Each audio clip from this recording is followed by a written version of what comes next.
मैं 2 बचपन की स्वीटहार्ट्स के साथ बड़ा हुआ। एक आर्मी ज्वाइन करके एक कोल्ड फीमेल सोल्जर बन गई। वो साल में एक बार भी घर नहीं आती। दूसरी एक सॉफ्ट और क्यूट कैंपस बेल बन गई। बचपन से ही मुझे पता था कि ये दोनों मेरी फ्यूचर वाइफ्स होंगी। लेकिन जब मैं उनके बीच चुनने के लिए स्ट्रगल कर रहा था, तब उन दोनों ने मुझे तब ब्लेम किया जब उनके आइडियलाइज लव को एक कार ने टक्कर मार दी। साथ मिलकर उन्होंने इंसिस्ट किया कि मैं ही कल्प्रिट था। उन्होंने मुझे कॉर्नर कर दिया। हर एक ने मुझे एक थप्पड़ मारा। वो फ्यूरियस गेज ऐसा था जैसे वे किसी हीनस क्रिमिनल को देख रही हों। उस मोमेंट पर मेरा दिल आखिरकार मर गया। मैं समझ गया कि चाहे मैं कुछ भी करूं, वो उनकी आंखों में बसे आइडियलाइज्ड लव के एक सिंगल वर्ड की बराबरी नहीं कर पाएगा। लेकिन वे ये नहीं जानती कि मैंने एक बार एहसान का कर्ज चुकाने के लिए 5 साल तक उनका ख्याल रखने का प्रॉमिस किया था।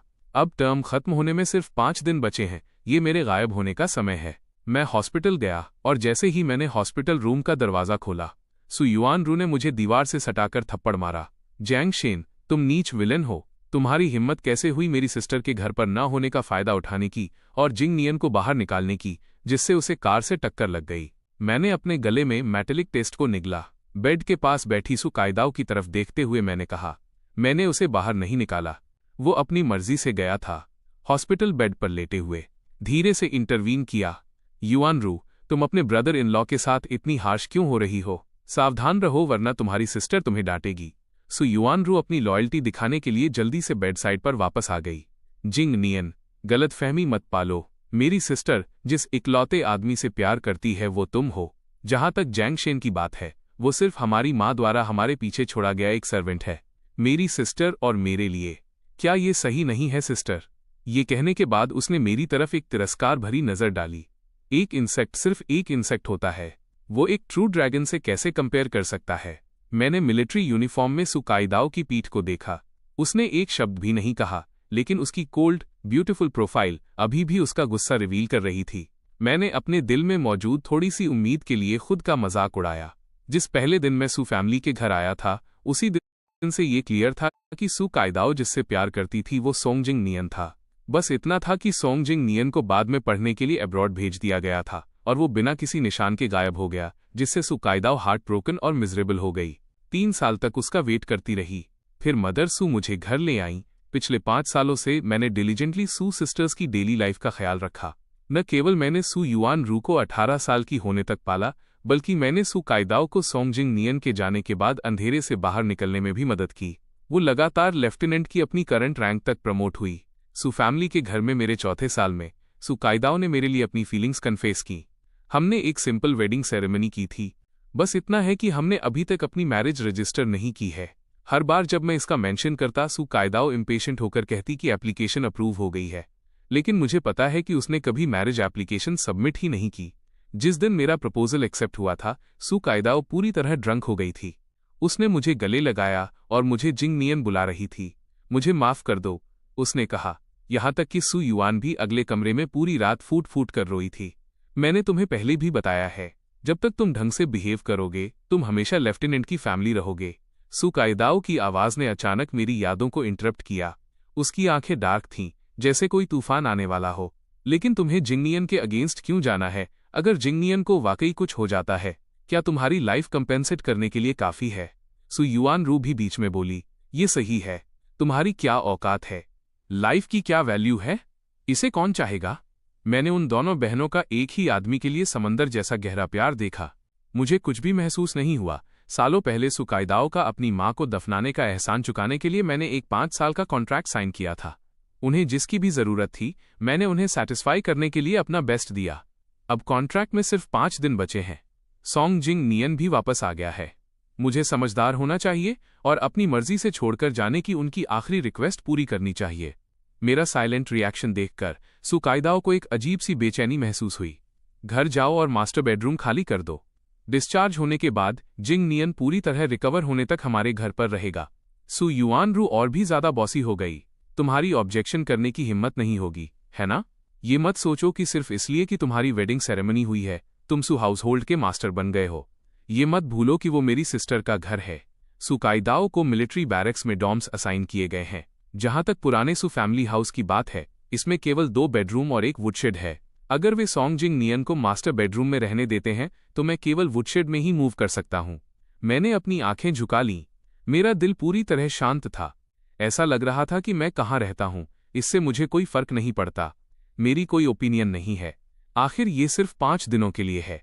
क्या 5 दिन? सुकाइदाओ ने मेरी पीठ की ओर देखा। किसी वजह से उसका दिल खाली महसूस हुआ। उसने जोर से वार्न किया, जिंग नियन को बुली करने के लिए कोई भी ट्रिक आजमाने की हिम्मत मत करना, वरना मैं मैरिज एप्लीकेशन विड्रॉ कर लूंगी। मेरी पीठ एक पल के लिए रुकी। वह तिरस्कार से हंसी। मैं उसके प्यार में पागल हूं।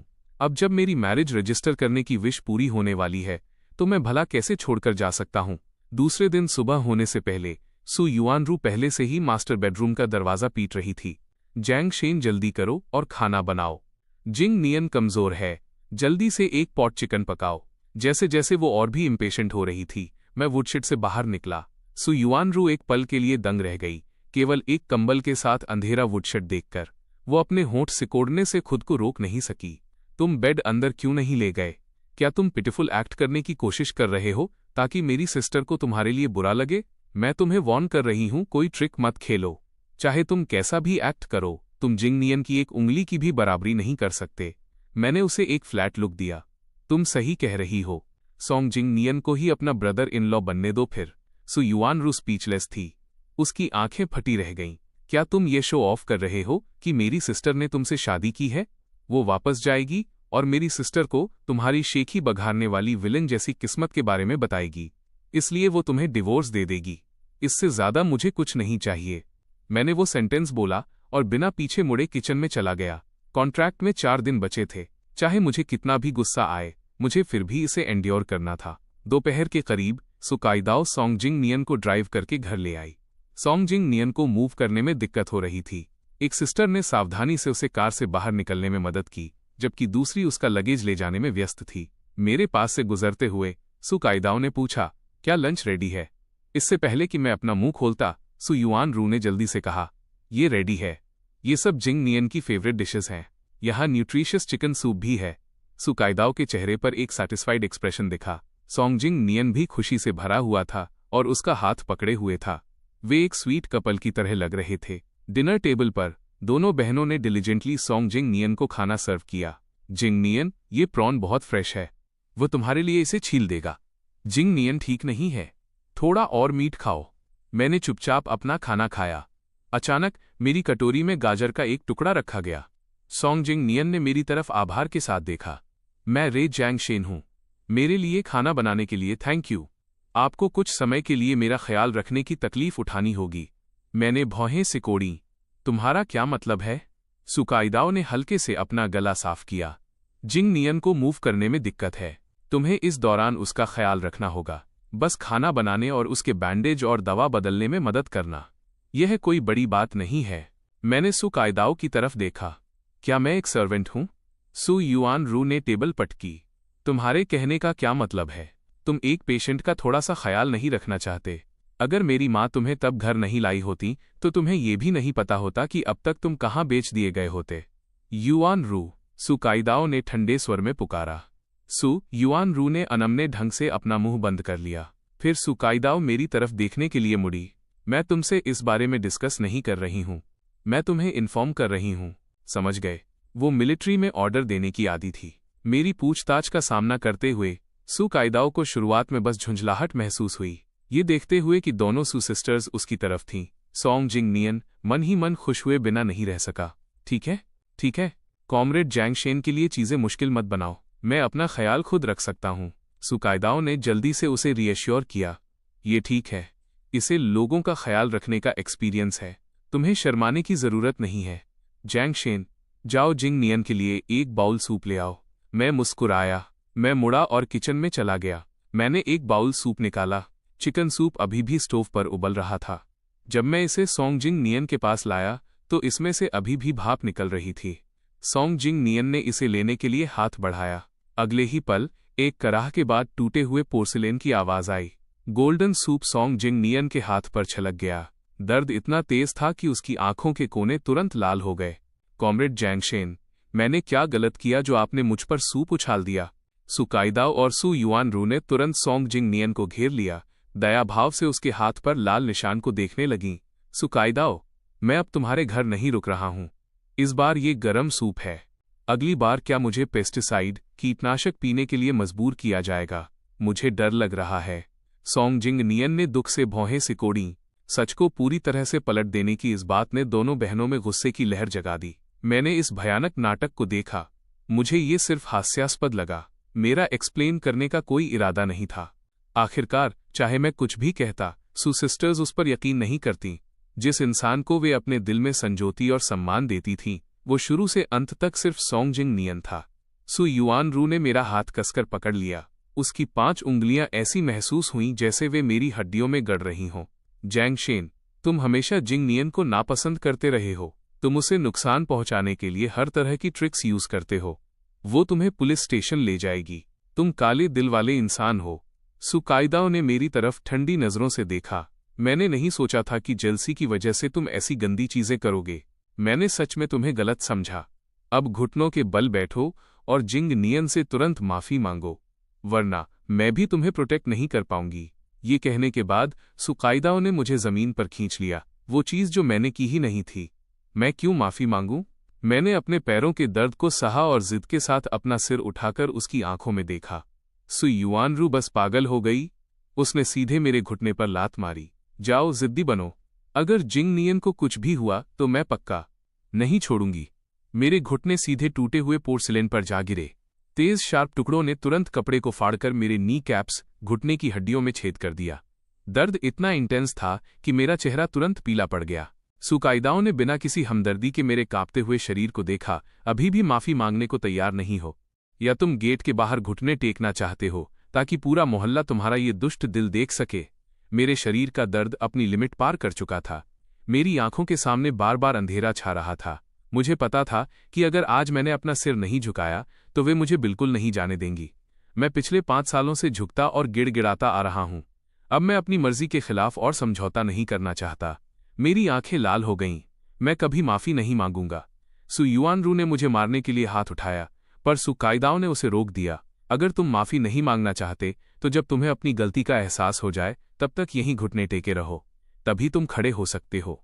ये कहने के बाद उसने सोंग जिंग नियन की मदद की और सु युआन रू के साथ जल्दी से हॉस्पिटल चली गई। दरवाजा जोर से बंद हुआ। मेरा स्ट्रगल करता हुआ शरीर आखिरकार जमीन पर गिर गया। पोर्सिलेन के एक टुकड़े ने मेरी कलाई काट दी। मेरी आंखों के सामने फैले उस सुर्ख लाल मंजर के बीच धीरे धीरे मैं बेहोश हो गया। कीटाणुनाशक डिसइंफेक्टेंट की तीखी महक मेरी नाक में भर गई। मैंने अपनी आंखें खोली तो सब कुछ सफेद था। क्या मैं मर गया हूं? मेरे घाव पर पट्टी बांध रही नर्स ने कहा, कॉमरेड, क्या आप ठीक हैं? आपका बहुत खून बह गया है। अगर आप 1 घंटे बाद पहुंचते तो आपकी मौत हो जाती। मेरा दिमाग बिल्कुल ब्लैंक था। क्या मैं पूछ सकता हूं कि मेरी सिस्टर के अलावा मुझे यहां कौन लाया? तुम्हें क्या लगता है और कौन हो सकता है? सु युआन रू की अजीब सी आवाज दरवाजे से आई। मैंने उधर देखा और सु काइदाओ को एक उदास चेहरे के साथ दरवाजे पर खड़े पाया। उसका ऑलरा इतना इंटेंस था कि सु युआन रू भी पास आने की हिम्मत नहीं कर पाई और भागने से पहले पुलिस को रिपोर्ट करने का बहाना बनाने लगी। जैसे ही वो कदम दर कदम करीब आई, मेरा चेहरा सतर्कता, विजिलेंस से भर गया। तुम और क्या करना चाहती हो? सुकाइदाओ ने मेरी ठुड्डी पकड़ी। उसकी आवाज ठंडी थी जब उसने सवाल किया। जैंग शेन, क्योंकि तुम अपनी गलती नहीं मानना चाहते थे, इसलिए तुमने सुसाइड अटेम्प्ट करने का सहारा लिया। मैंने उसके हाथ से अपना सिर झुकाते हुए भौहें सिकोड़ी। मुझे नहीं पता तुम किस बारे में बात कर रही हो। सुकाइदाओ ने मेरा पट्टी वाला हाथ पकड़ा। लिविंग रूम व्यावहारिक रूप से तुम्हारे खून से भर गया था। जिंग नियन इतना डर गया था कि उसके पैर कमजोर हो गए। इसके अलावा वो अपने शब्द निगल गई। वो मुझे नहीं बताना चाहती थी कि जब उसने मुझे वहां बेजान पड़ा देखा तो वो कितनी घबरा गई थी और कितनी बेबस हो गई थी। मैंने तभी रिएक्ट किया। मैंने बस चुपचाप अपना हाथ पीछे खींच लिया। कल तुम्हारे डिस्चार्ज के बाद तुम मेरे साथ मिलिट्री डिस्ट्रिक्ट डॉम्स में रहने आओगे, ताकि तुम्हें जिंग नियन को देखने और भी गंदे थॉट्स आने से रोका जा सके। मैंने सख्ती से मना कर दिया। कोई जरूरत नहीं है। मैं तुम्हें परेशान करने नहीं जाऊंगा। जहां तक सोंग जिंग नियन की बात है, उसे कहो कि 3 दिन और बर्दाश्त करे और मुझे उकसाना न करे। सुकाइदाओ चौंक गई। तुम्हें कैसे पता चला कि हमारी मैरिज एप्लीकेशन 3 दिनों में अप्रूव हो जाएगी? लेकिन अंत में मैं फिर भी नहीं रुक पाया। सुकाइदाओ मुझे फैमिली क्वार्टर में वापस ले गई। ये घर सुकाइदाओ का प्राइवेट स्पेस था। बुककेस मेडल और मेरिट सर्टिफिकेट से भरा था, साथ ही एक चमकती हुई फोटोग्राफ भी थी। यह सोंग जिंग नियन और सुकाइदाओ की विदेश जाने से पहले की फोटो थी। वे दोनों एक दूसरे के बहुत करीब खड़े थे। सु कायदाओ की हमेशा ठंडी रहने वाली आंखों में वसंत की हवा जैसी गर्म मुस्कान थी। जो कोई भी इसे देखता वो उन्हें एक टैलेंटेड आदमी और सुंदर महिला के रूप में प्रेस तारीफ करता। अगर सोंगजिंग नियन विदेश नहीं गया होता तो शायद अब तक उनका एक बच्चा भी होता। जैंगशेन, तुम क्या देख रहे हो? सु कायदाओ करीब आई। जब उसने फोटो देखी तो उसने हल्की सी भौहें सिकोड़ी। उसने उसे बाहर निकाला, दराज में रखा और लॉक कर दिया। मैं बेहतर जानता था कि अब और नहीं देखना है। मैं लिविंग रूम में सोऊंगा। सु कायदाओ ने माथे पर बल डाला। लिविंग रूम में क्यों सोना? मेरा कमरा इतना बड़ा है। क्या एक बेड तुम्हारे सोने के लिए काफी नहीं है? मैंने ईमानदारी से मुस्कुराते हुए कहा। सोंगजिंग नियन वापस आ गया है। ये अप्रोप्रिएट उचित नहीं है। सु कायदाओ इम्पेशेंट लग रही थी। जैंगशेन, क्या तुम अपना दिमाग थोड़ा इस्तेमाल कर सकते हो? क्या तुम जिंग नियन का जिक्र किए बिना बात नहीं कर सकते? मुझे तुमसे शादी करने के फैसले पर रिग्रेट करने के लिए मजबूर मत करो। मैंने अपना मुंह बंद कर लिया और सोफे पर बैठ गया। जब से सोंगजिंग नियन लौटा था मैं और भी ज्यादा थका हुआ और कमजोर हैगार्डेड हो गया था। मेरा शरीर कागज की एक शीट की तरह पतला था। उसके अंदर बेचैनी का एक अकारण एहसास पैदा हुआ। सु कायदाओ ने उस दिन को याद किया जब वो मुझे हॉस्पिटल ले गई थी। मेरे घुटने पोर्सिलेन के टुकड़ों से भरे थे। मेरी जांघ पर जलने का एक बड़ा छाला था और मेरी कलाई का घाव लगातार ब्लीडिंग कर रहा था। उसके दिल में सुई जैसा दर्द चुभा। जब मैं पहली बार सु फैमिली के घर आया था तब मैं सिर्फ 16 साल का लड़का था। 5 सालों तक मैंने बिना किसी शिकायत के डिलीजेंटली काम किया। क्या वो मेरे प्रति बहुत नेग्लिजेंट लापरवाह रही थी जिससे मैं सोंगजिंग नियन से इतना जेलस हो गया था? उसने आह भरी और मेरे पास बैठ गई। जैंगशेन, युआन रू और मैं जिंग नियन के साथ इतना अच्छा व्यवहार इसलिए करते हैं क्योंकि कुछ महीने पहले उसने हम दोनों को आग से बचाने के लिए अपनी जान जोखिम में डाल दी थी। इंसान को ग्रेटफुल, कृतज्ञ होना चाहिए। मेरी फैमिली होने के नाते तुम्हें जिंग नियन के साथ और भी बेहतर व्यवहार करना चाहिए। मेरी पुतलियां बुरी तरह सिकुड़ गईं। उस दिन की आग का मंजर मेरी आंखों के सामने फिर से आ गया। सु कायदाओ छुट्टी पर थी और सोंगजिंग नियन की वेलकम पार्टी के लिए सु युआन रू को एक रेस्टोरेंट में ले गई थी। नतीजतन किचन में आग लग गई जिससे वे तीनों एक प्राइवेट रूम में फंस गए। जब मैं पहुंचा तो आग की लपटें आसमान छू रही थीं। फायर फाइटर्स सिर्फ जिंग नियन को बचाने में कामयाब रहे। सु कायदाओ और सु युआन रू अभी भी आग में फंसी हुई थीं। उनकी जान को गंभीर खतरा था। मैं बेहिसाब डरा हुआ था। अपने दांत पीसते हुए मैंने उस कड़ाके की ठंड में अपने सिर पर ठंडे पानी की एक पूरी बाल्टी डाली और आग में कूद गया। मैंने जबरदस्ती उन 2 बेहोश महिलाओं को बाहर निकाला। जहां तक मेरी बात है, मेरी पीठ पर गंभीर रूप से जलने और बहुत अधिक धुआं अंदर लेने के कारण मैं कोमा में चला गया। होश आने से पहले मैं 3 दिन और 3 रात हॉस्पिटल में रहा। लेकिन जब मैं जल्दी से घर पहुंचा तो सु कायदाओ और सु युआन रू पूरी तरह से भूल चुकी थीं कि मैंने उन्हें बचाया था। वे अपनी जान बचाने के लिए सिर्फ सोंगजिंग नियन की ग्रेटफुल थीं। मैंने एक्सप्लेन करने की कोशिश की लेकिन दोनों बहनों को लगा कि मैं क्रेडिट लेने की कोशिश कर रहा हूं और उन्होंने मुझे बेशर्म होने के लिए डांटा। बाद में मुझे नहीं पता कि जिंग नियन ने क्या ट्रिक्स अपनाई, लेकिन उसने उन्हें बचाने के अपने एक्सपीरियंस के बारे में इंटरव्यू देने के लिए कुछ रिपोर्टर्स को ढूंढ लिया। तब से सु कायदाओ और सु युआन रू को और भी पक्का यकीन हो गया कि मैं एक स्कीमिंग चालबाज आदमी हूं जो किसी भी हद तक जा सकता है। उसी पल से मैं पूरी तरह समझ गया था कि चाहे मैं उनके लिए कितना भी समर्पित रहूं, उसे उनके दिलों में याद नहीं रखा जाएगा। उनके मन में मेरे लिए कोई फीलिंग्स नहीं थीं। चूंकि मामला ऐसा ही था तो सिर्फ ह्यूमिलिएट, अपमानित होने के लिए मैं उनके करीब क्यों आऊं? आखिरकार मैंने उन्हें सिर्फ कॉन्ट्रैक्ट की वजह से बचाया था। मैं सुलभ मुस्कान के साथ शांति से कहा, ठीक है। मेरी आज्ञाकारी सरप्राइज ने सु कायदाओ को थोड़ा पिघला दिया। वो नरम पड़ गई। उसने मेरा हाथ थामा और कहा, जैंगशेन, 2 दिनों में जब मैरिज सर्टिफिकेट आ जाएगा तो चलो कुछ वेडिंग फोटोज खिंचवाते हैं। क्या तुम्हें पहले सूट्स पसंद नहीं थे?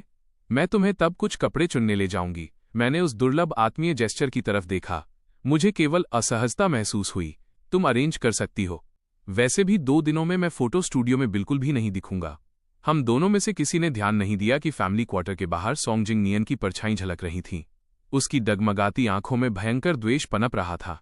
वो एसिड खरीदने के लिए पुलिस स्टेशन में रजिस्ट्रेशन कराने गया था जब रंगहीन लिक्विड की वो छोटी बोतल उसके हाथ में आई। सोंगजिंग नियन ने एक कुटिल मुस्कान बिखेरी। जैंगशेन, बस तुम्हारा चेहरा बर्बाद होने तक इंतजार करो। देखते हैं कि तुम सिड्यूस लुभाने करने के लिए क्या इस्तेमाल करते हो। तब वो व्यक्ति कौन है? रजिस्ट्रेशन संभाल रहे पुलिस ऑफिसर ने पीछे खड़ी महिला को देखते हुए पूछा। उसने जल्दी से खड़े होकर उसे ग्रीट किया। डायरेक्टर गू, वो हमारे साउथ वेस्ट मिलिट्री रीजन की लेफ्टिनेंट सु कायदाओ की फैमिली है, कॉमरेड सोंगजिंग नियन। उसके बगल में बैठे सहकर्मी ने उसे कोहनी मारी। तुम क्या बकवास कर रहे हो? लेफ्टिनेंट की फैमिली कॉमरेड जैंग शेन है। गू किंग हन चौंक गई। उसकी आंखें फैल गईं। कौन? युवा पुलिस ऑफिसर डर गया। वो हकलाया, जैंग शेन। डायरेक्टर गू, अगर आपको मुझ पर विश्वास नहीं है तो मैं आपके देखने के लिए फाइल ढूंढ सकता हूं। एक पल बाद गू किंग हन के हाथ में एक लिफाफा रखा गया। उसने कागजों को कसकर पकड़ लिया। उसकी आंखें बार बार मेरे चेहरे को खोज रही थीं। अंत में अपनी भावनाओं को छिपाने में असमर्थ होकर वो कॉल करने के लिए जल्दी से अपने ऑफिस वापस गई। हेलो, कृपया मुझे सिक्योरिटी ब्यूरो के डायरेक्टर जियांग के ऑफिस से कनेक्ट करें। एक क्षण बाद एक गहरी आधिकारिक आवाज सुनाई दी। किंग हन, क्या तुम्हें जासूस के बारे में कोई खबर मिली? गू किंग हन ने उत्साह से कांपते हाथ से रिसीवर पकड़ा। अंकल, इतने सालों के बाद आखिरकार हमने जैंग शेन को ढूंढ लिया है।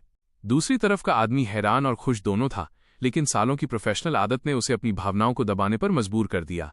उसने एक बार फिर कंफर्म किया, शियाहन, क्या तुम श्योर हो कि वो मेरा बेटा है? गू किंग हन ने फाइल में लगी फोटो को ध्यान से देखा। उसे यकीन था कि वो इस जीवन में उसका चेहरा कभी नहीं भूलेगी। जियांग किंगुओ की आवाज उत्साहित हो गई। ईश्वर दृढ़निश्चयी व्यक्ति को निराश नहीं करता। उस साल कैंगजिया गांव में सदी की एक भीषण बाढ़ आई थी। वो मेरी पत्नी और बेटे को बहा ले गई। मैंने 10 साल तक बड़ी मेहनत से तलाश की और आखिरकार एक रिजल्ट मिला है। शियाहन, मैं तुरंत तुम्हारे पास आ रहा हूं। हम साथ मिलकर जैंग शेन को घर लाएंगे। सुकाइदाओ की छुट्टी के दूसरे दिन वो मुझे घर ले गई।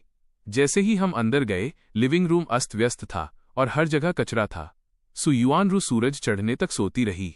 मुझे देखते ही उसने बदतमीजी से मुझे ऑर्डर दिया, तुम आखिरकार वापस आ गए। जल्दी करो और सफाई करो। ये बहुत गंदा है। मुझे लगा कि ये आखिरी बार होगा जब मुझे कॉन्ट्रैक्ट पूरा करना होगा।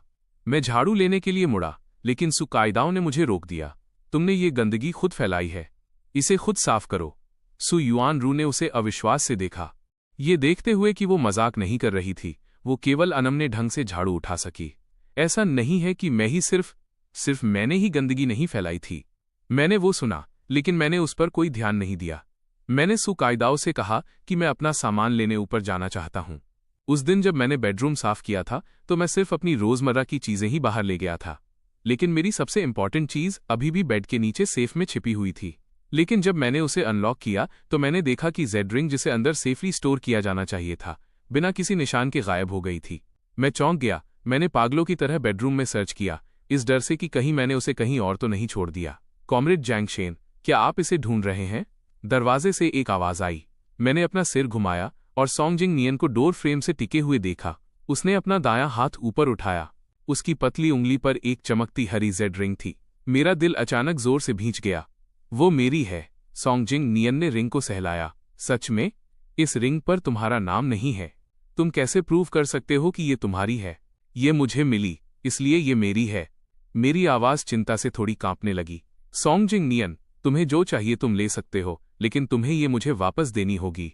सोंगजिंग नियन की आंखों में एक चमक आई। वो धीरे धीरे अंदर आया। मैं चाहता हूं कि तुम सुकाइदाओ को मुझे दे दो, ठीक है? मैंने जेड रिंग को गौर से देखा और बिना किसी हिचकिचाहट के एग्री कर लिया। मैं चाहता हूं कि तुम सू फैमिली के घर से बाहर निकल जाओ और अपनी बाकी लाइफ में कभी कायदाओं के सामने मत आना। मैं हर बात से एग्री करता हूं। क्या अब तुम मुझे रिंग वापस दे सकते हो? सोंगजिंग नियन ने जेड रिंग उतारी और उसे मेरे सामने बढ़ा दिया। ठीक है, मैं तो बस मजाक कर रहा था। ये लो। जैसे ही मैं हाथ बढ़ाने वाला था, एक टूटते तारे की तरह एक हरी छाया मेरी उंगलियों के पास से तेजी से गुजरी और जमीन पर गिर गई। एक पल में पूरी रिंग की सरफेस पर दरारें पड़ गईं। मेरा एक्सप्रेशन एक पल के लिए ब्लैंक हो गया। एक पल बाद एक भयंकर गुस्से ने मुझे घेर लिया। मैंने अपना हाथ उठाया और सोंगजिंग नियन को जोर से थप्पड़ मार दिया। सोंगजिंग नियन जमीन पर गिर गया। उसने मुझे हैरान और फटी आंखों से देखा। तुम कचरे के टुकड़े, तुम्हारी हिम्मत कैसे हुई मुझे मारने की? मेरा चेहरा एक्सप्रेशनलेस था। मैं नीचे झुका, उसका गला पकड़ा और उसे फिर से थप्पड़ मारा। मैंने बहुत ताकत यूज की थी। सोंगजिंग नियन ने तुरंत मुंह भर खून थूका और डर के मारे चिल्ला उठा। सुकाइदाओ ये देखते हुए अंदर झपटी कि मैं तीसरा थप्पड़ मारने ही वाला था। उसने मेरे पेट पर जोर से लात मारी, जिससे मैं दीवार से जा टकराया। जिंग नियन, क्या तुम ठीक हो? सोंगजिंग नियन के गाल सूज गए थे। वो तब बोला जब उसके मुंह के कोने से खून टपक रहा था। कायदाओ, मैं तो बस कॉमरेड जैंग शेन के साथ मजाक कर रहा था। वो खुद रिंग नहीं पकड़ सका और गुस्सा हो गया। उसने अपना गुस्सा मुझ पर निकाला। अगर मेरा चेहरा बर्बाद हो गया तो मैं कैसे जी पाऊंगा? सु युआनरू का सीना गुस्से से ऊपर नीचे हो रहा था। वो पहले दौड़कर आई और उसने मुझे 2 बार जोर से लात मारी। फिर उसने वो टूटी हुई रिंग उठाई। सिर्फ कूड़े के इस टूटे हुए टुकड़े के कारण तुमने भाई जिंग नियन को मारा। तुम नीच इंसान।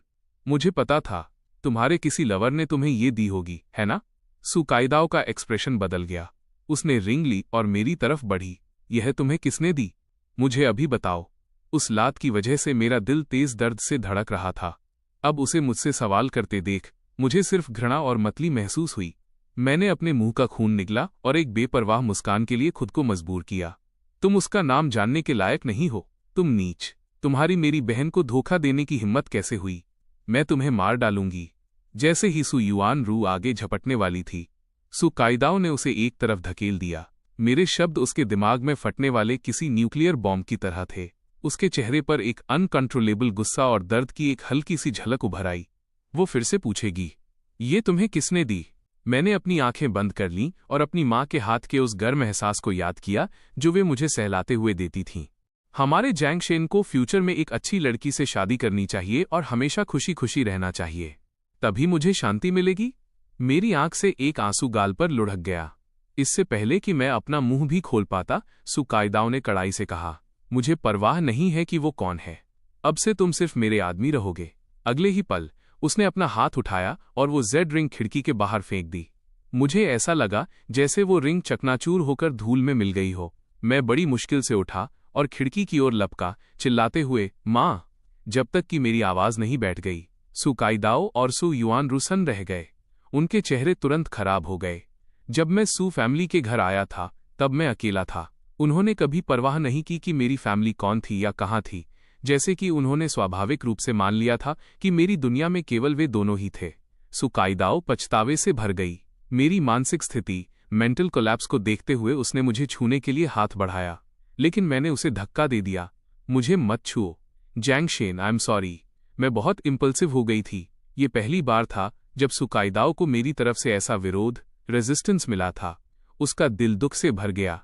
मेरी आंखें खाली थीं। मैं बेहोशी की हालत, ट्रांस में बड़बड़ाया।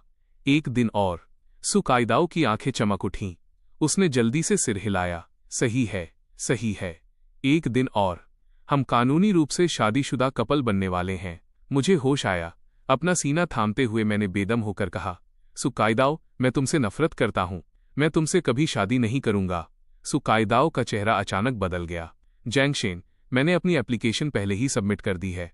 तुम चाहे कितने भी गुस्से में हो, तुम ऐसा कह सकते हो। मैंने अपना पेट पकड़ा और लंगड़ाते हुए बाहर निकला। मेरी आवाज बर्फ जैसी ठंडी थी। मैं अभी ऑर्गेनाइजेशन डिपार्टमेंट जा रहा हूं ताकि एप्लीकेशन कैंसिल कर सकूं। ये पहली बार था जब सु युआनरू ने मुझे इतना टूटा हुआ और दुखी देखा था। एक पल के लिए उसकी मुझे रोकने की हिम्मत नहीं हुई। रुको। सु काइदाओ ने लाल आंखों के साथ मुझे पीछे खींचा। जैंग शेन, क्या तुम सच में शादी कैंसिल करना चाहते हो?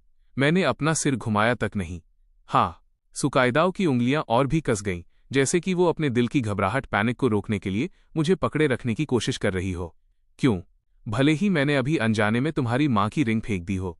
मैंने पहले ही माफी मांग ली है। मैं मजाक उड़ाते हुए हंसा। सु काइदाओ, तुमने एक बार कहा था कि अगर सॉरी कहने से काम चल जाता तो पुलिस की क्या जरूरत होती? सु काइदाओ का दिमाग ब्लैंक हो गया। उसे आखिरी बार याद आया जब जिंग नियन ने कहा था कि मैंने उसका ब्रूच चुराया है। सु काइदाओ ने अपनी निष्पक्षता, इम्पार्शियलिटी दिखाई। उसने मुझे बाहर जाने और दूसरों के कपड़े धोने के लिए मजबूर किया। दिसंबर की कड़ाके की ठंड में ब्रूच बदलने के लिए पैसे कमाए। मेरे हाथ सुबह से रात तक बर्फीले पानी में भीगे रहते थे। उन पर फ्रॉस्ट बाइट, ठंड से होने वाली सूजन, गाजर से भी बड़ी हो गई थी। मैं इसे बर्दाश्त नहीं कर सका और भीख मांगते हुए कहा कि मैं अपनी गलती मानने और माफी मांगने के लिए तैयार हूं। लेकिन उसने बस मुझे ठंडी नजर से देखा। अगर सॉरी कहने से काम चल जाता तो पुलिस की क्या जरूरत होती? अब ये तीर बिना चूके वापस लौट आया था और उसके दिल पर लगा था। तभी सु काइदाओ को एहसास हुआ कि शब्द भी दिल को छेद सकते हैं, जिससे लगातार खून बह सकता है। मैं तुम्हें बिल्कुल नहीं जाने दूंगी। मुझे खोने के डर ने सु काइदाओ को घेर लिया। उसने तुरंत फैसला लिया और मुझे बेडरूम में लॉक कर दिया।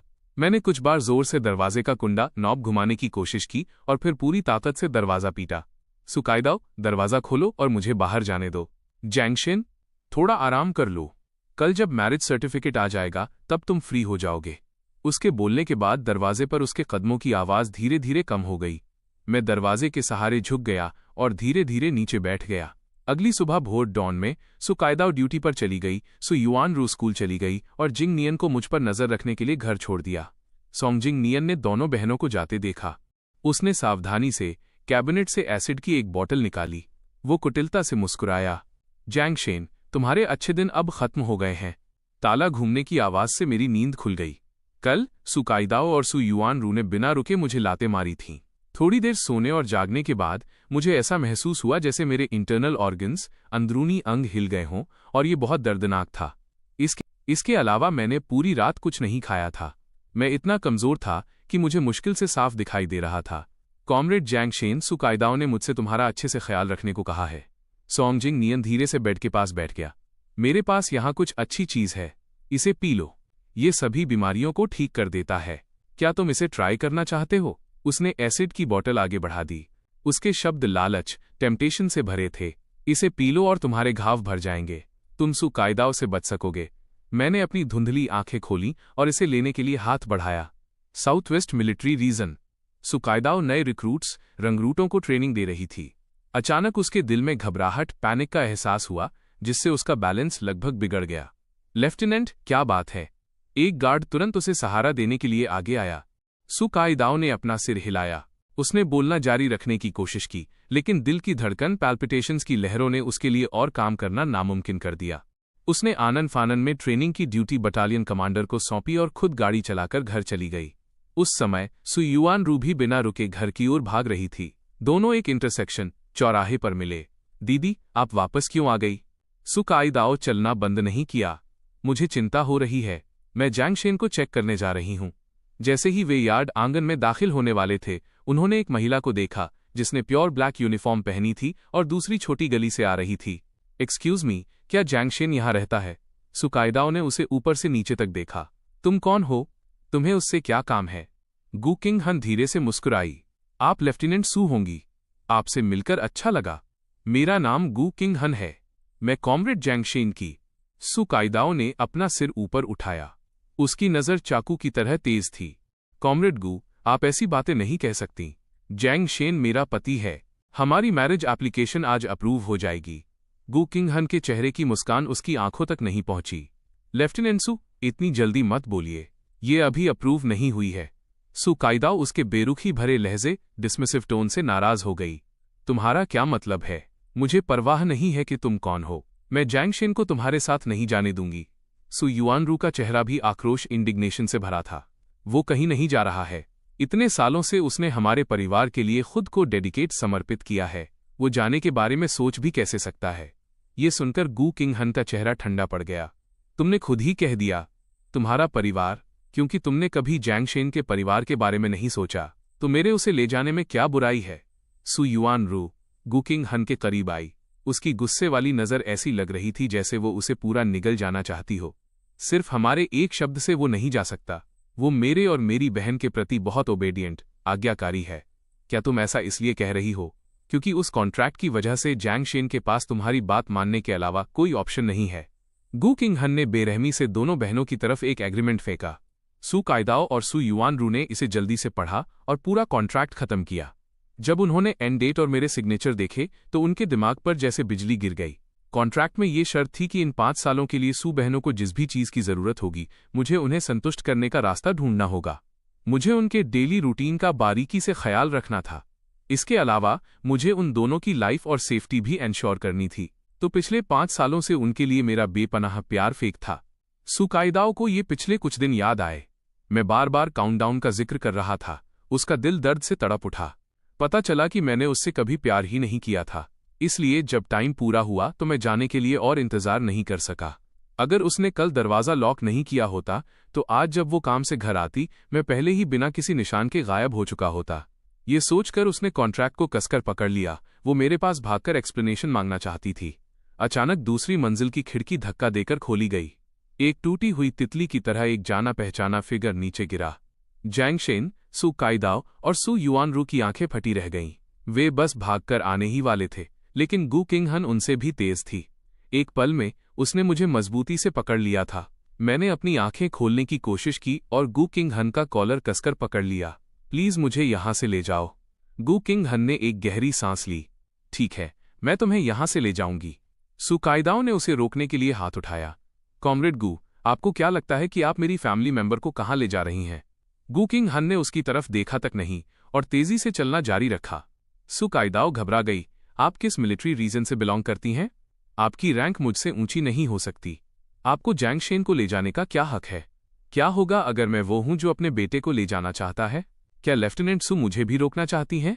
सामने से एक गंभीर और स्थिर आवाज आई। सु कायदाओ ने अपना सिर ऊपर उठाया। वो उस आदमी के सीने पर लगे मेडल्स देखकर दंग रह गई। वो इस आदमी को मिलिट्री रीजन जनरल्स की नेशनल कॉन्फ्रेंस में देख चुकी थी। वो कमांडर के बगल में बैठा था। वो नेशनल सिक्योरिटी ब्यूरो का डायरेक्टर था। लेफ्टिनेंट सु, मेरे बेटे का इतने सालों तक ख्याल रखने के लिए थैंक यू। अब मैं उसे घर ले जाना चाहता हूं। सु कायदाओ ने अपने दांत पीसते हुए कहा। डायरेक्टर, जियांग जैंगशेन और मेरी शादी हो चुकी है। जियांग किंगुओ ने अपना सिर झुकाया। एक गार्ड ने सु कायदाओ को मैरिज एप्लीकेशन थमाई। उस पर नॉट अप्रूव्ड 3 शब्द उसकी आंखों में गहरे चुभ रहे थे, जिससे उसकी आंखों से बेतहाशा आंसू गिरने लगे। नहीं, मेरे जैंगशेन को मत ले जाओ। जैसे ही गू किंग हन ने मुझे कार में बैठने में मदद की, उसने एक पीला हाथ उसे रोकते हुए देखा। मैंने आह भरी और सु कायदाओ और सु युआनरू की तरफ देखते हुए बैठ गया। लेफ्टिनेंट सु, 5 साल पूरे हो गए हैं। मुझ पर सु फैमिली का कुछ भी बकाया नहीं है। ये कहने के बाद मैंने मजबूती से कार का दरवाजा बंद कर दिया।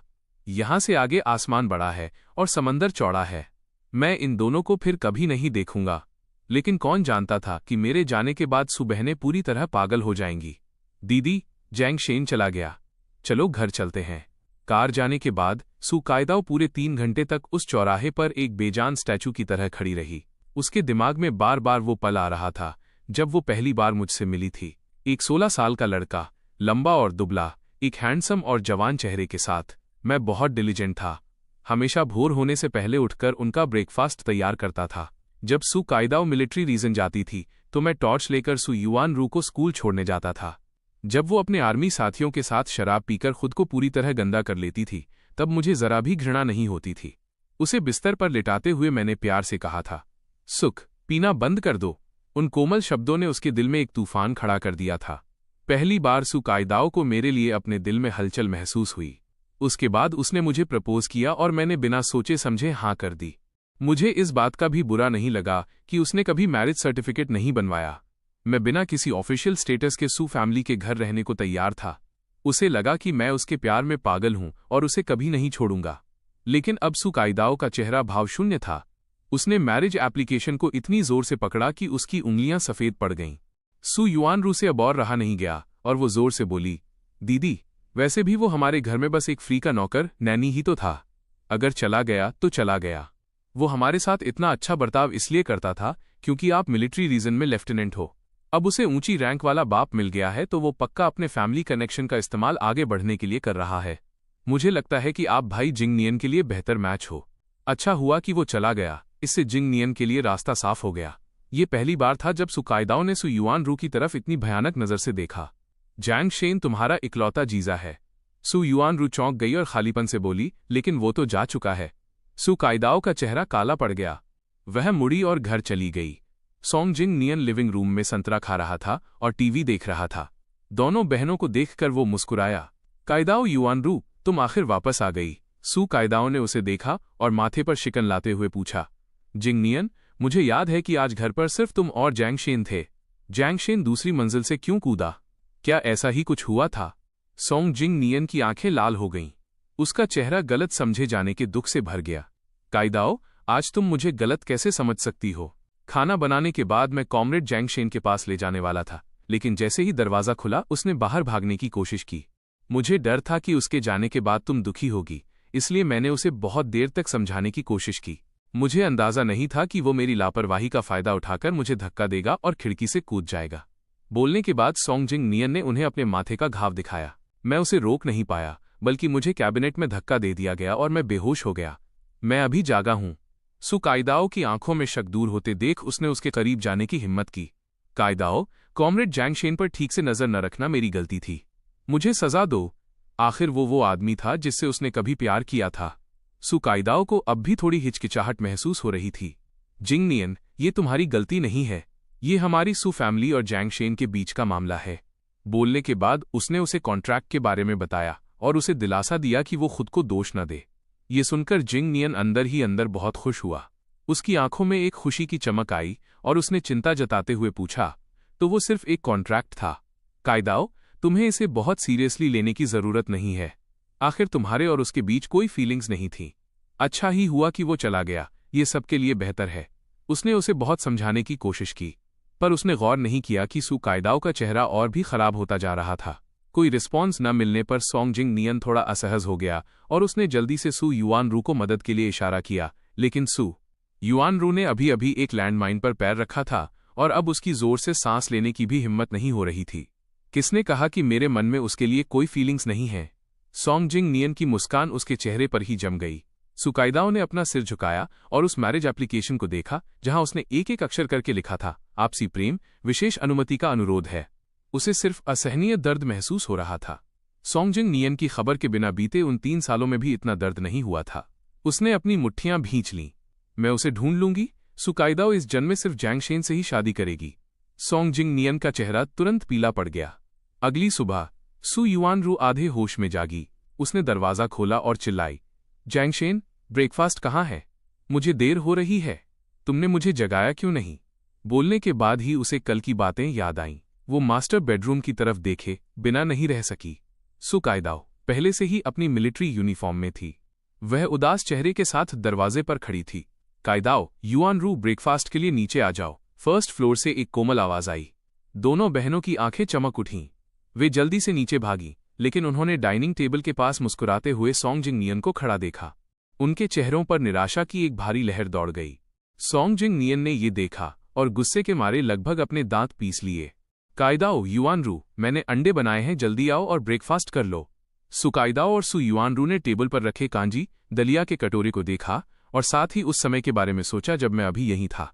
टेबल स्टीम बन्स और फ्राइड केक से भरी रहती थी। सोंग जिंग नियन ने ध्यान से उन दोनों को सर्व किया। कायदाओ, ये पहली बार है जब मैंने खाना बनाया है। चक्कर देखो। सुकाइदाओ ने देखा कि कांजी में साफ तौर पर हरे प्याज स्कैलियंस थे और उसने माथे पर शिकन लाते हुए कहा, मैं हरा प्याज नहीं खाती, तुम भूल गए? सोंग जिंग नियन दंग रह गया। वो हकलाते हुए बोला, आई एम सॉरी, मैं तुम्हारे लिए नया कटोरा बना देता हूँ, रहने दो, मैं कैंटीन में खा लूंगी, मैं जा रही हूँ। सू कायदाओ की भूख मर चुकी थी। वो सीधे घर से बाहर निकल गई। सू युआनरू को डर था कि जिंग नियन को बुरा लगेगा। उसने जल्दी से एक बड़ा घूंट भरा, लेकिन अगले ही पल उसे उबकाई आई और उसने सब बाहर थूक दिया। सोंग जिंग नियन 3 मीटर दूर कूद गया, इस डर से कि कहीं छींटें उस पर न पड़ जाएं। युआनरू, क्या हुआ? सू युआनरू ने अपना गला पकड़ लिया। उसके चेहरे पर दर्द था। अंडे के छिलके का एक बड़ा टुकड़ा मेरे गले में फंस गया है। आखिरकार दरवाजे से बाहर निकलते हुए सू युआनरू को खुद एहसास नहीं हुआ कि उसने अपने दिल से राहत की सांस ली है। वो मेरे बारे में सोचे बिना नहीं रह सकी। कितना अच्छा होता अगर वो अभी भी यहीं होता। पछतावे की एक जोरदार लहर उसके दिल से टकराई, जिससे वो पीली पड़ गई। Military district canteen. Good morning lieutenant Su, आप कैंटीन में क्यों खा रही हैं? क्या जीजाजी आज आपके लिए ब्रेकफास्ट बनाने में आलस कर गए? पिछली बार जीजाजी ने जो बन्स भेजे थे वे बहुत टेस्टी थे। लेफ्टिनेंट, क्या इस साल जीजाजी हमारे साथ न्यू ईयर ईव का डिनर बनाएंगे? तुम कितनी लालची हो। पिछली बार जीजाजी खाना लेकर आए थे क्योंकि उन्हें पता था कि लेफ्टिनेंट सू बीमार हैं, लेकिन तुम लड़कियों ने सब खा लिया और फिर भी चाहती हो कि जीजाजी तुम्हारे लिए खाना बनाने आए। लेफ्टिनेंट और उनके जीजाजी हम जैसे सिंगल लोगों को कितना जलाते हैं। सुकाइदाओ ने अपना शकरकंद स्वीट पोटैटो कूटा। उसके दिल में मेरे लिए तड़प किसी समुद्री लहर की तरह उमड़ पड़ी। वो बढ़ती ही जा रही थी, और भी ज्यादा मजबूत। कल रात उसने मेरे सामान की तलाशी लेने का इरादा किया था। सुकाइदाओ देखना चाहती थी कि क्या मैंने उसके लिए एक शब्द भी छोड़ा है, लेकिन उसे पता चला कि किसी मोड़ पर मैंने पहले ही अपना सारा सामान साफ कर दिया था, बिना कोई निशान छोड़े, एकदम क्लीन, जैसे मैं वहां कभी रहा ही न हूं। ये सोचकर वो एक पल के लिए भी चैन से नहीं बैठ सकी। वो मिलिट्री डिस्ट्रिक्ट कमांडर के ऑफिस में झपट पड़ी। कमांडर, जिंगबाई मिलिट्री डिस्ट्रिक्ट में ट्रांसफर की रिक्वेस्ट है, भले ही इसके लिए मेरा डिमोशन, रैंक कम होना क्यों न हो जाए। कमांडर अपनी डेस्क के पीछे बैठा था। उसने उसे हैरानी से देखा। कॉमरेड सू, ऐसा क्यों? तुम्हारी माँ और बहन दोनों यही हैं और फिर भी तुम जिंगबाई जाना चाहती हो? सुकाइदाओ ने एक कड़वी मुस्कान दी। कमांडर, मेरे और मेरे पति के बीच एक छोटी सी गलतफहमी हो गई है। वो जिंगबाई भाग गया है। कमांडर और भी ज्यादा उलझन में पड़ गया। क्या तुम्हारी मैरिज एप्लीकेशन रिजेक्ट कर दी गई थी? उसने कहा। ऊपरी अधिकारियों ने इसे अप्रूव नहीं किया। उन्होंने पक्का उस आदमी को तुम्हारे लिए अनसूटेबल, अनुपयुक्त माना होगा। हमारी यूनिट में बहुत सारे अच्छे आदमी हैं। अगर तुम शादी करना चाहती हो तो तुम उन पर विचार कर सकती हो। सुकाइदाओ ने दृढ़ता से अपना सिर हिलाया। इस जीवन में मेरे पास केवल वही होगा। कृपया मेरी रिक्वेस्ट मान लें कमांडर। एक पल बाद कमांडर ने आह भरी। उसने एक टेलीग्राम निकाला। काइदाओ, ऐसा नहीं है कि मैं तुम्हारी मदद नहीं करना चाहता। बात यह है कि ऊपर से ऑर्डर आया है। तुम्हें 1 साल तक साउथ वेस्ट मिलिट्री डिस्ट्रिक्ट से बाहर ट्रांसफर नहीं किया जा सकता। यह वाक्य किसी बिजली गिरने जैसा था। इसने सुकाइदाओ की सीधी रीढ़ को झुका दिया। क्या वो मुझसे इतना बचना चाहता है? शाम को सोंगजिंग नियन उसे लेने आया। सुकाइदाओ पर एक नजर डालते ही एक परेशान महिला दिखाई दी। वह तेजी से आगे बढ़ा। काइदाओ, क्या काम पर कुछ गड़बड़ हुई है? इससे पहले कि सुकाइदाओ कुछ बोल पाती, उसने अपने अधीनस्थ गार्ड्स, सबॉर्डिनेट गार्ड्स को पास से गुजरते हुए जोर से चिल्लाते सुना। Hello lieutenant. हेलो जीजाजी। वो तुरंत भड़क गई। उसकी नज़र जिंग नियन के शर्मिंदा एक्सप्रेशन से मिली। वो एक पल के लिए रुकी। वे सिर्फ मजाक कर रहे हैं, उनकी बातों पर ध्यान मत दो। सोंगजिंग नियन उसके एक कदम और करीब आया। उसकी आवाज कोमल थी। मैं बुरा क्यों मानूंगा? पिछले 5 सालों से मैंने तुम्हें बहुत याद किया है। विदेश में रहने के दौरान मैं गुजारा करने के लिए हमारी यादों पर ही निर्भर था। तुम्हें अंदाजा नहीं है कि मैं तुम्हारे पास वापस आने के लिए कितना बेताब था। सुकाइदाओ की पुतलियां थोड़ी कांपी। उसने अपनी बांह पर सोंगजिंग नियन के हाथ की गर्मी महसूस की। उसके अंदर बेचैनी, डिस्कम्फर्ट का एहसास जाग उठा। जिंग नियन, अब हम पास्ट बीते हुए कल की बात है। सुकाइदाओ ने ठंडेपन से जिंग नियन को धक्का दे दिया जो उसे गले लगा रहा था। मिलिट्री डिस्ट्रिक्ट आजकल मिशनों में बिजी है। युआन रू को भी कॉलेज एंट्रेंस एग्जाम्स की पढ़ाई पर फोकस करना है। अगर तुम्हें किसी चीज की जरूरत हो तो सीधे मेरे ऑफिस कॉल करना। सोंगजिंग नियन का चेहरा पीला पड़ गया। इस सेंटेंस का मतलब उसे ये बताना था कि जब तक कोई काम न हो उसके सामने न आए। वो इसे कैसे बर्दाश्त कर सकता था? सुक्स, तुम्हारा क्या मतलब है? क्या तुम उन वादों को भूल गई जो हमने एक दूसरे से किए थे? क्या तुम भूल गई कि मैंने तुम्हें और युआन रू को बचाया था? मैंने तुम्हें उस आग से कैसे निकाला था? जैंग शेन मेरी बराबरी कैसे कर सकता है? उसने कभी एक किताब तक नहीं पढ़ी। वो सिर्फ एक मामूली गवार कंट्री बम्पकिन है। क्या तुम उसे मेरे ऊपर चुन रही हो? सुकाइदाओ ने अपने सामने पागल हो रहे सोंगजिंग नियन को देखा। अचानक वो एक बिल्कुल अजनबी की तरह लगने लगा। अगर तुमने हमें बचाया ना होता तो मैं इतना लाड़ प्यार दिया होता। उसने मेरे बारे में सोचा। उसकी आंखों में एक गहरा लगाव दिखाई दिया। भले ही जैंग शेन किसी भी तरह से तुम्हारी बराबरी ना कर सके, फिर भी मैं उससे प्यार करती हूं। सोंगजिंग नियन घर वापस आ गया, सुस्त और हताश। मेलबॉक्स में अमेरिका से आया एक लेटर पड़ा था। जैसे ही उसने इसे खोला, वो डर गया। उसने अपने हाथ में मौजूद फोटो को जमीन पर फेंक दिया। मेरे बेटे को चोट मत पहुंचाओ। फोटो में एक 3 साल का बच्चा था। उसका शरीर घावों से ढका था। उसका चेहरा नीला काला पड़ा हुआ था। उसकी आंखें डरी हुई थीं, जैसे मील दूर अपने पिता से मदद की भीख मांग रही हों। सोंगजिंग नियन ने दर्द में फोटो को अपने सीने से लगा लिया। उसने अपने दांत पीसते हुए कहा, तू इंतजार कर, डैडी तुझे घर ले आएंगे। सुकाइदाओ ने कई दिनों तक जिंग नियन को नहीं देखा। उसने सोचा कि उसे मैसेज मिल गया होगा, इसलिए उसने इस पर कोई ध्यान नहीं दिया। उसने अगले हफ्ते मुझे ढूंढने के लिए छुट्टी लेने का प्लान पहले ही बना लिया था। जिंगबाई सिटी का ट्रेन टिकट खरीदने के बाद उसने गिफ्ट्स तैयार करना शुरू कर दिया। 5 साल पहले वो बहुत बिजी थी। उसने मुझे कुछ भी देने के बारे में कभी नहीं सोचा था। अब वो उन सबकी भरपाई करना चाहती थी। गिफ्ट्स देखकर मेरे खुश चेहरे को इमेजिन करते हुए वो मुस्कुराए बिना नहीं रह सकी। लेकिन जैसे ही उसने स्टोर से बाहर कदम रखा, उसने साफ सुना कि उसके आसपास के लोग उसके बारे में फुसफुसा रहे हैं। क्या ये वही अखबार वाली इंसान नहीं है? ये वही सोल्जर है जिसने अपने वफादार बॉयफ्रेंड को छोड़ दिया और एक हाई रैंकिंग ऑफिशियल के बेटे के प्यार में पड़ गई। वो बाहर से कितनी शरीफ दिखती है, उसका दिल इतना बदसूरत कैसे हो सकता है? सुकाइदाओ स्पष्टीकरण मांगने के लिए ऊपर जाने ही वाली थी, लेकिन उसे सु युआन रू ने रोक दिया, जो भागते हुए वहां आई थी। दीदी, ये बुरा हुआ। जल्दी देखो, अखबार देखो। सुकाइदाओ ने इसे ले लिया। उसने फ्रंट पेज पर एक बड़ी हेडलाइन देखी। उस पर साफ लिखा था, आग में जान बचाने वाले वफादार बॉयफ्रेंड को छोड़ा गया। रईस परिवार के बेटे ने प्रेमी को चुराने का मौका झपटा। आर्टिकल में सोंगजिंग नियन और सुकाइदाओ के नाम बदल दिए गए थे, लेकिन जैंग शेन ये 2 शब्द बिना किसी बदलाव के पब्लिश किए गए थे। इस छोटे से इलाके में कोई भी तुरंत अंदाजा लगा सकता था कि ये किस परिवार के बारे में है। सुकाइदाओ जितना पढ़ती गई, उसका चेहरा उतना ही काला पड़ता गया। ये सरासर बकवास है। ये किसने लिखा है? उनसे कहो कि मुझसे आकर मिले। सु युआन रू चिंता के मारे पसीने पसीने हो रही थी। दीदी अब बहुत देर हो चुकी है। कमांडर ने घर पर फोन किया था। उन्होंने आपसे तुरंत मिलने को कहा है। कमांडर ने पटखनी के साथ टेबल पर अखबार पटका। उन्होंने गुस्से में डांटा, सू, आखिर ये सब क्या है? तुमने हमारे मिलिट्री पर्सनल की पूरी तरह से बेइज्जती कर दी है। इस डांट ने सू कायदाओं को अंदर तक झकझोर दिया। मिलिट्री में इतने सालों में उसने जो इमेज बनाई थी वो एक अखबार की वजह से पल भर में बर्बाद हो गई। कमांडर, मैं इसकी पूरी जांच करूंगी। कमांडर का चेहरा सख्त था। तुम्हारी जांच से क्या फायदा होगा? अभी अर्जेंट टास्क पब्लिक के इंप्रेशन को बदलना है। तुम खुद बताओ क्या किया जाना चाहिए? सू ने अपना जबड़ा भींच लिया। मैं चीजों को स्पष्ट करने के लिए खुद एक न्यूज़पेपर आर्टिकल पब्लिश करूंगी। सच में? जब तक आर्टिकल पब्लिश करने के लिए अप्रूव होगा तब तक बहुत देर हो जाएगी। ठीक उसी समय जब टेंशन अपने पीक पर थी, एक साफ आवाज आई, कमांडर कायदाओ, मेरे पास एक सोल्यूशन है। सू ने सोंग जिंग नियन की ओर देखने के लिए अपना सिर घुमाया। उसका एक्सप्रेशन तुरंत सख्त हो गया। ये एक रेस्ट्रिक्टेड मिलिट्री एरिया है, तुम अंदर कैसे आए? सू युआन रू जिंग नियन के पीछे पीछे आई। दीदी, मैं भाई जिंग नियन को अंदर लाई हूं।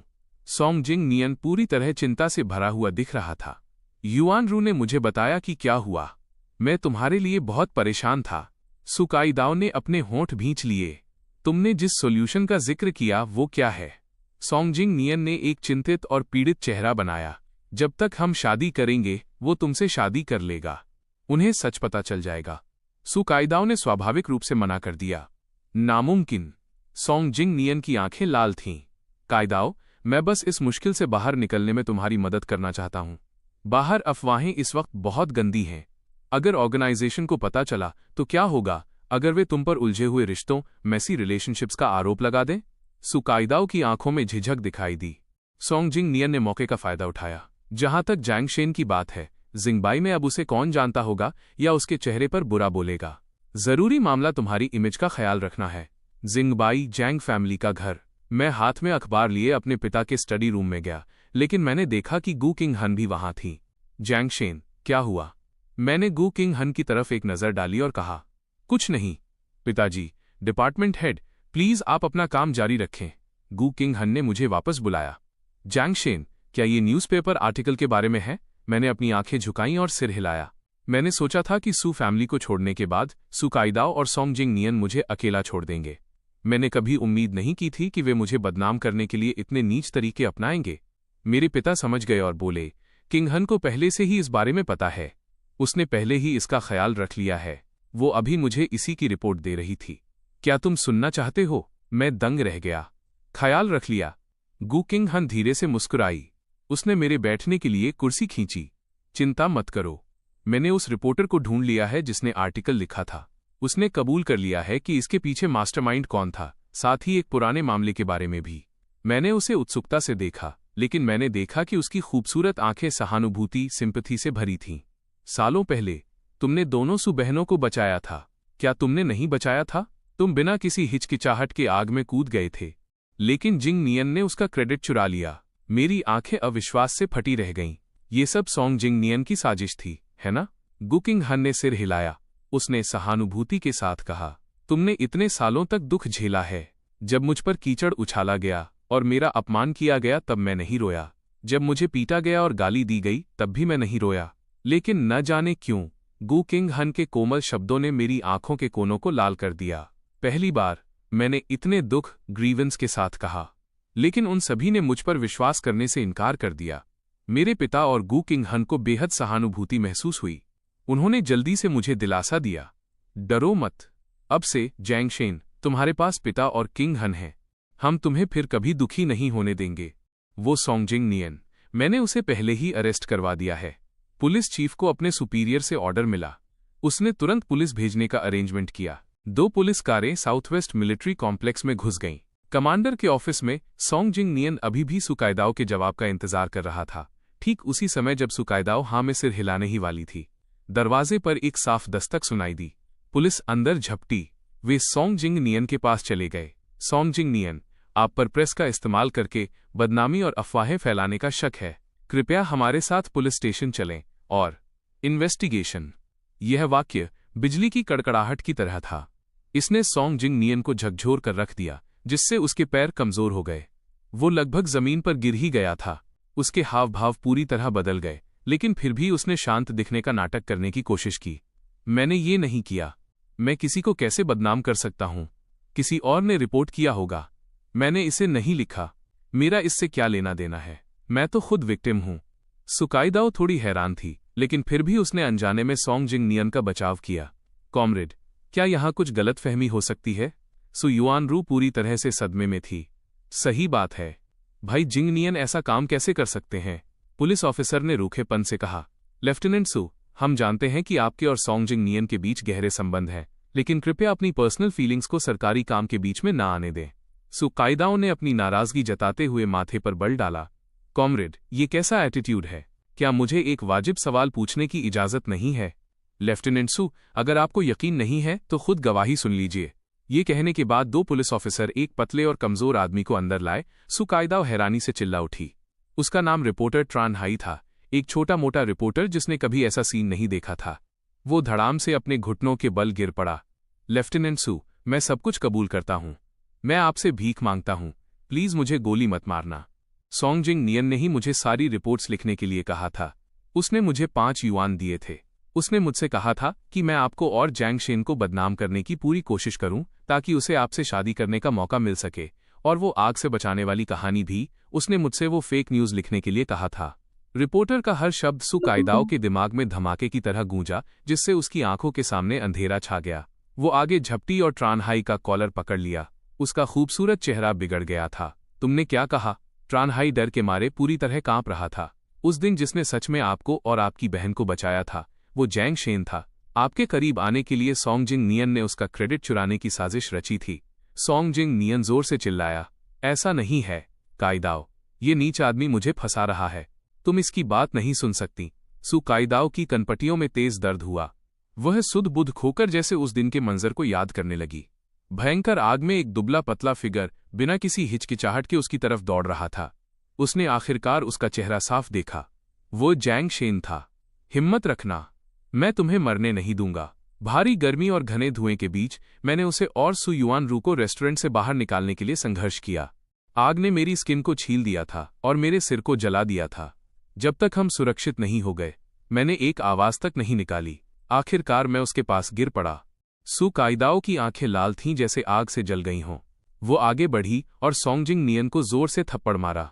तुम नीच इंसान, तुम्हारी मुझे झूठ बोलने की हिम्मत कैसे हुई? सोंग जिंग नियन ने अपना जलता हुआ गाल पकड़ लिया। उसका चेहरा सदमे से भरा था। उसने कहा, तुमने मुझे मारा। सिर्फ इन शब्दों की वजह से तुमने तुरंत मुझ पर शक कर लिया। सुकाइदाओ गुस्से से कांप रही थी। तुमने जैंग शेन को दूर भगा दिया। तुमने जानबूझकर मुझे उसे गलत समझने के लिए मजबूर करने की साजिश रची। ये सब तुम थे।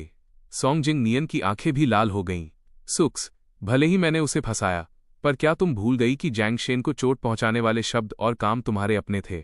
अब तुम ऐसे नाटक कर रही हो जैसे तुम बहुत साफ हो। असली गुनहगार तुम हो।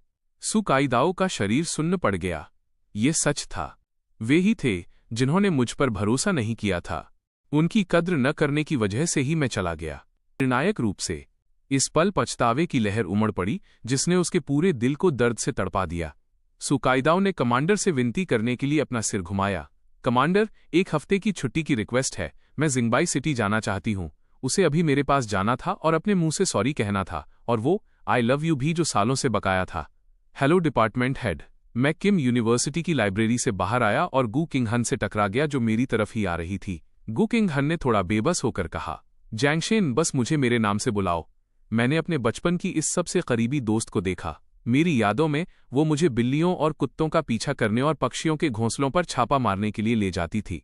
बगल के घर की ये लड़की, हालांकि वो मुझसे छोटी थी, वो मेरा ख्याल एक बड़ी बहन की तरह रखती थी, और बिना जाने उसने मुझे कभी भाई नहीं कहा था।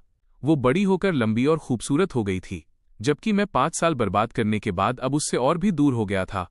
मैंने अपने दिल में अनकही इनसिक्योरिटी को दबाया और धीमी आवाज में कहा, ये ठीक नहीं रहेगा। गू किंग हन ने मुझ पर दबाव नहीं डाला। उसने कहा, चलो मैं तुम्हें घर छोड़ देती हूँ। हम दोनों बर्फ के बीच खामोशी से चलते रहे। 2 स्नोमैन के पास से गुजरे। मैं रुकने से खुद को रोक नहीं सका। साउथवेस्ट रीजन में बर्फ नहीं पड़ती। मैंने लंबे समय से स्नोमैन नहीं बनाया था। गू किंग हन ने पूछा, क्या तुम खेलना चाहते हो? ये सुनकर मैं ठिठक गया। मैंने अनजाने में अपना सिर हिला दिया। पिछले 5 सालों से मैं हमेशा बहुत बिजी रहता था। सू के घर के अंदर और बाहर ख्याल रखने के लिए बहुत सारी चीजें थीं। समय के साथ मैं भूल गया था कि मज़ा कैसे किया जाता है, लेकिन फिर भी सू कायदाओ और सू युआनरू अभी भी मेरी आलोचना क्रिटिसाइज करते थे कि मैं बोरिंग हूँ। हाउसवर्क के अलावा मुझे और कुछ नहीं आता था। गू किंग हन ने मेरा हाथ पकड़ लिया। कोई बात नहीं, अगर डायरेक्टर जियांग बाद में पूछें, वो तुम्हारी जगह खुद डांट खा लेंगे।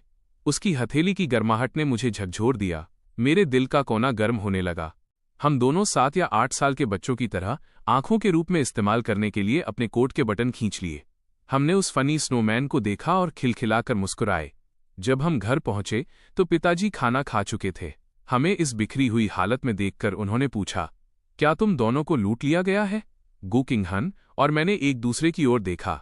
मैं मुस्कुराया और कहा, पिताजी, डिपार्टमेंट हेड गू और मैं स्नोमैन बनाने गए थे। पिताजी ने हमें गर्म करने के लिए गर्म चाय दी। यह लड़की जैंगशेन को कुछ क्लासिक काम करने के लिए ले जाना तक नहीं जानती। मुझे लगा कि तुम दोनों छोटे बच्चे हो जो बिना कपड़ों के घूम रहे हो। तुम ये क्यों नहीं बताती कि पिछले साल कैसे तुमने सोल्जर्स के साथ स्नोबॉल फाइट की थी और अपनी कमर मटका रही थी? किंग हन, गू किंग हन जानती थी कि कब रुकना है। फिर उसने मेरी तरफ देखा।